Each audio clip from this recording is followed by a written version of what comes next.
figured I'd go live while I had good internet and say hi to everybody because when I go across the state, there's a lot of dead area. It's just a bunch of dead area. That's all I got to say about that. I hope everybody is doing good today. I hope I'm coming in clear. I can't read chat for the obvious reasons. I'm driving a car and you guys are on a magnet. So I hope everybody's doing well. I don't know how many people are going to be coming to Sebastian's vigil, but if you're going to be coming to Sebastian's vigil, would you mind sending me an email at bullhornbetty@gmail.com, bullhornbetty@gmail.com, so I know who to look for when I'm there? I'd greatly appreciate it. And if you know somebody else that's going as well, when you let me know that you're going, please let me know. So far, it's been a pretty chilly day. I'm sure if it's chilly here, incident response unit. I wonder what kind of incident is in front of me. Hopefully, it's on the other side. I don't know. Delilah's been doing pretty good. She's not in my lap this trip. She's laying on her bed. She's not really doing a whole lot. I mean, she's not making a whole bunch of noise. She'll whimper here and there, and she just wants me to pet her or something like that. But other than that, she's pretty chill. There's a slowdown ahead. Incident response team just rode by, and now we have an incident already on the road. Just got on. Anyways, I don't know really what to talk about related to the Sebastian Wayne Drake Rogers case other than the complete utter fail of the Plan B yet again by the mom and stepfather's crew of misfits. One that I don't even think is working for them, but is constantly putting in news articles. He's their PI. That's first and foremost. Secondly, is law enforcement immediately came out and said, look, we've had this video since 72 hours. If they've cleared the person, they've already spoken, they've already identified who it was that was walking at 12:17 in the morning, and they've spoken to the person. And remember, that was literally 3 hours before a car and lights coming from the back side of the home. So long say this or that. No, I listen. They tried to say that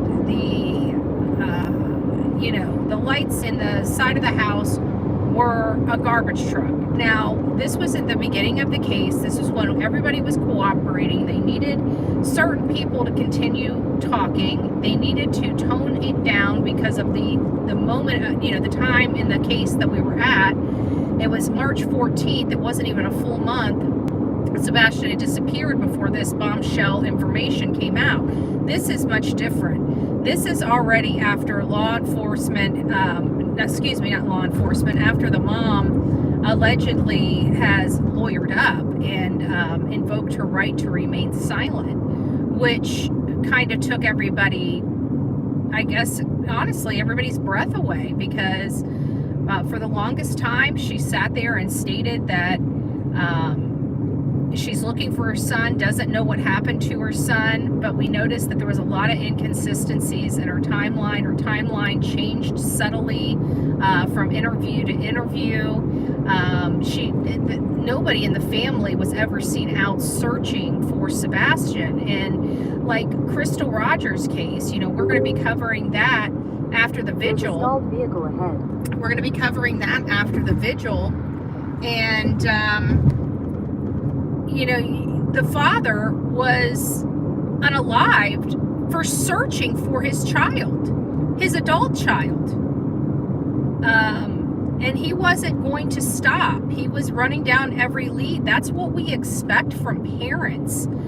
If you went missing tomorrow, what would you expect from your family? Definitely not just sitting at home on their hands. I'd hope not. And that seems like what happened. And it seemed like the more Seth went out and started searching, the more angry and frustrated they got, which was really alarming, because you would think that the family would, conquer and divide, or divide and conquer, right?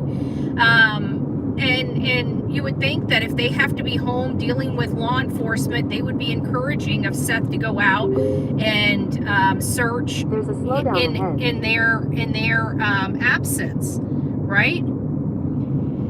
And we have a situation where they were more aggressive and more angry the more he was wanting to do to go out and advocate for his son, search for his son, get search parties together, what normal people you would think would do. The more angry the mom and stepfather. We can't forget that, because there was a huge fight that ensued, one at one of their search areas, and this was after they got into a fight over a GoFundMe that had absolutely nothing to do with the Proudfoots or Sebastian Wayne Drake Rogers. It was something that Seth's sister set up for him because she knew it was going to cost some money for him to be looking for his son. At this point, I don't know when she actually set it up in conjunction with his disappearance, but she knew. And it had nothing to do with Sebastian's name or anything like that. It was just something a sister did for a brother to help him in the time of need. So I just want to make sure that you guys understand that as well. What would we do for our family? I mean, if we're states away and there's not a whole lot we can do right then, I mean, I could see myself setting up a GoFundMe for my family. Holy crap, he's still not back. Something's going on. This is going to take a little bit of time, And so she just wanted some money for his living expenses while he had to take the time off work to find a son. And thank God for that, because he's had surgery. He's had significant time off work due to injury. So it's just, I always believe God has his hand in a lot of stuff, and I think whether or not she even knows why she did it, it was all part of the plan because he needed that money. I don't know what he would have done without it, quite frankly. I really don't. And then all the rumors. But I think one of the problems I have with the video that was submitted is, one, there's no real reference of time on it. It was zoomed in on, so you couldn't really see the time that it was. But it does appear that Mob Crew did get the original copy of the video. So I can definitely say, since the Mob Crew showed the whole video, not zoomed in, but the whole video, or at least the timestamp and stuff, and they show the exact same thing, so it was exactly replicated. You could see it was the same exact video that was presented to the news. It was pretty obvious to me that I don't really believe that it was anything significant.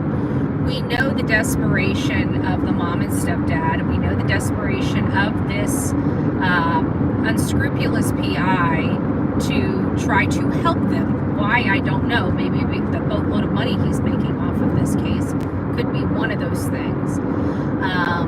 But the problem I see is that everything that he turns in or tries to make this plan B, because he's already accused, and I honestly believe that has something to do with Miss Bobby's son. I don't know why I think that, but it's like, he had mentioned early on how Miss Bobby's son was lying in wait at midnight, right?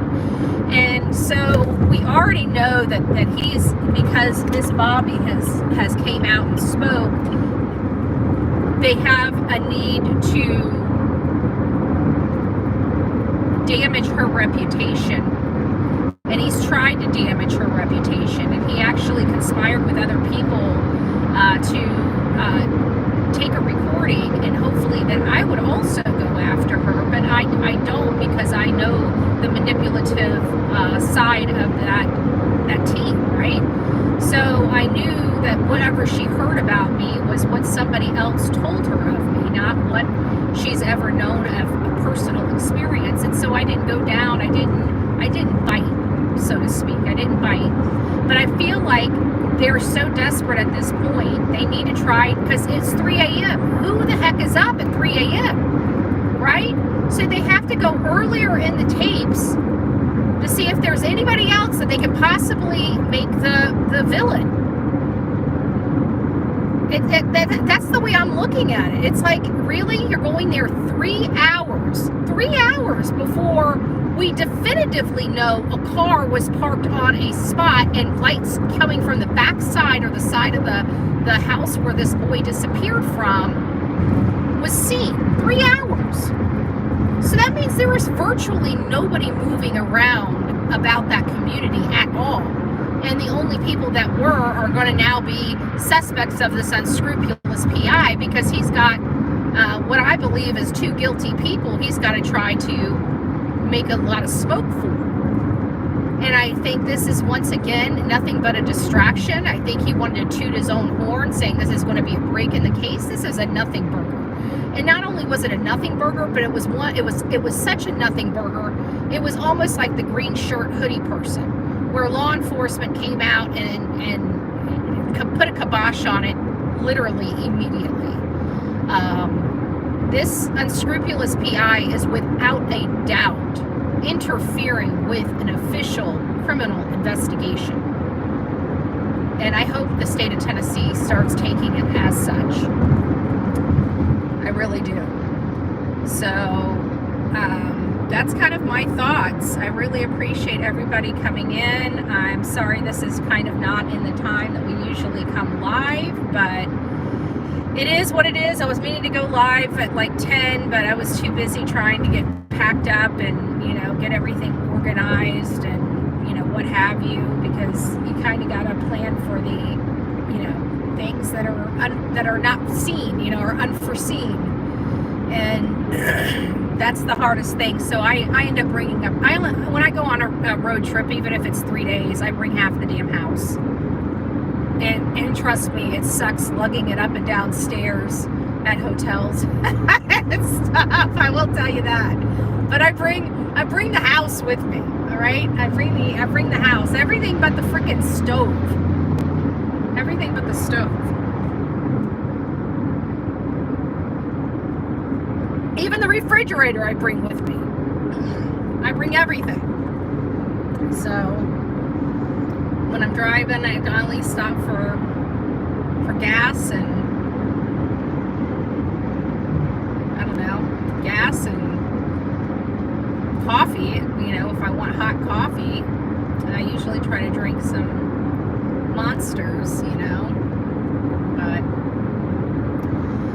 it's nice seeing some different scenery than Bradenton, Florida. I will tell you that.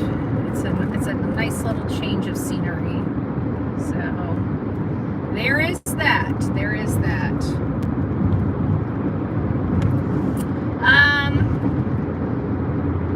What else? Is there anything else that came out? I think I'm gonna listen to the Mob Crew. I think that's what I'll do. I'll listen to the Mob Crew and get his understanding, because I know he did a live on it as soon as it came out, and I'm glad he did. And I'm glad law enforcement is getting a little bit better at dismissing stuff instead of allowing it to grow 18 freaking heads, and just infiltrate and dominate, all this mis and disinformation and narrative driven, which is exactly what they try to say we are all doing, which we're not. I mean, we're sticking to the facts. We're listening to all the interviews, and we're coming up with our theories and our speculation and our conclusions, quite frankly, because there's enough out there that we can say something doesn't pass the smell test. Okay, first and foremost, does this pass the smell test? It does not pass the smell test. Now the second thing is, does the math? And the math has never mathed. The math has never mathed. I think the one of the most, for me, I'm only speaking for myself, for me, I think the one thing that honed me in on something is seriously not right with this case is the failure of the stepdad to even provide where he was. He's trying to make the whole world believe that he was so far away, and he was so eager to say he was cleared and took a polygraph test when he knew all of that was untrue. And he did that for almost a month before he was, kind of cornered by the Nancy Grace show. And he finally admitted it because, in all fairness, he didn't know what all she had. But he knew she was Nancy Grace, and he didn't want to be called out in front on live TV, I think, is the real reason. If he really thought he could get away with it, he would have used some word salad. But I don't think I honestly think he didn't realize, and quite frankly, I think Nancy Grace already knew that answer, because she asked some questions that I didn't understand at the time. But later, like with the furniture and Faith's room and the mattress, I didn't understand that entire dynamic or that line of questioning until, I don't know, later down the road. And it dawned on me. I remember saying, why is she asking this? And I said, if she asked this, she's got a reason to ask. And she already knows the answer. So I really think she knew the answer on the polygraph test long before she even asked the question. And I think he may have known that and knew he wasn't going to be able to get away with it. But the long story short is we, the public, are being force-fed that he was so far away he could not possibly be involved with anything. He's 3.5 hours away.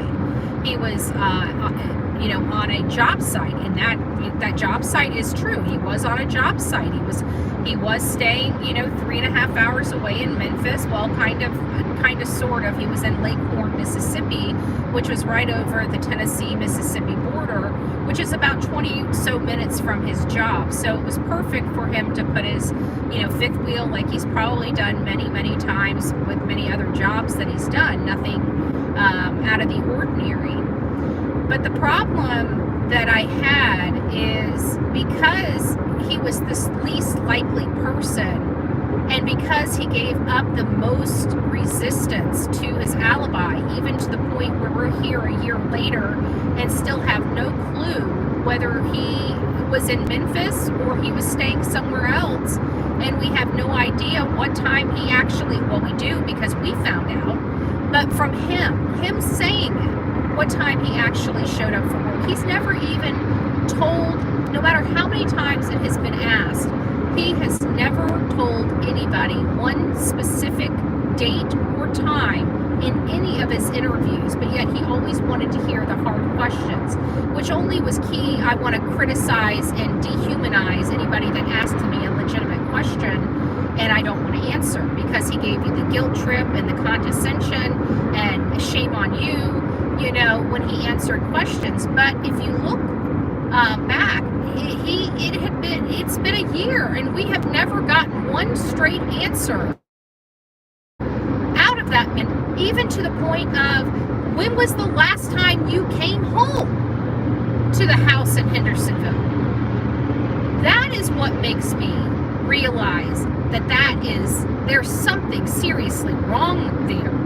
You won't even answer what does that have to do with anything? But apparently it does in his world. So obviously his alibi is relevant in the Sebastian Rogers case if it's the only one that's so secretive. We have Seth's alibi, we have Katie's alibi, whether you believe it or not, we have it. We have what she wants us to have, right? But we have still, we're coming up, by the end of this trip, we will have been through Sebastian's 1-year milestone of his disappearance. And we still don't even know the date that Chris last saw Sebastian. We don't even know when Chris last saw Sebastian before he disappeared and it was never seen again. That, to me, in my mind, is very odd and weird that you won't even share the last memory you have of seeing your stepson or what you guys did that weekend that was fun. We know nothing. He wants us to believe he drove off in December and never came back, which, you know, he wants us to believe he came back a few times, but just no time in February, which is weird. Why? You know, it's just, to me, very, very weird. So, anyways, that's all I have on my chest today, guys. When I get situated, I don't know when that will actually be, when I'll actually be situated, but when I do get situated, I will be sure to, you know, go live. I might be exhausted. It might just be, you know, a 15-minute, hey guys, it's nice to see you, you know, because I've got to get across the state, and then I got to get, you know, at least Delilah situated. And then once I get Delilah situated and get just kind of the ick shook off me and get to see my friend, then I'll go somewhere quiet and just go live and let you guys know I made it. I would say probably, I don't know, 6 hours, maybe in about, I don't know, something like that. I'll be back. What time is it? 3? Oh, that's 9. I might be in bed. I might be getting there, hanging out with her, taking a shower, and hitting day. I don't know. We'll see. We'll see how the trip goes. You never know when you're traveling across the state, so we'll see. Anyways, guys, I love you. Rock it out with your coffee beans out. I wish I could have, you know, said hi to you guys individually, but I'm sure you understand why I can't and should not take my eyes off the road. I'm sure you guys would appreciate me ignoring you and talking. Just saying, not playing. Thank you, guys. I love you guys a lot, and I will let you guys know where I'm at, and we'll do a live tomorrow morning, 10 o'clock, as we always do. So you don't want to miss it, and we'll chat soon. All right, guys. God bless. I'll see you later tonight.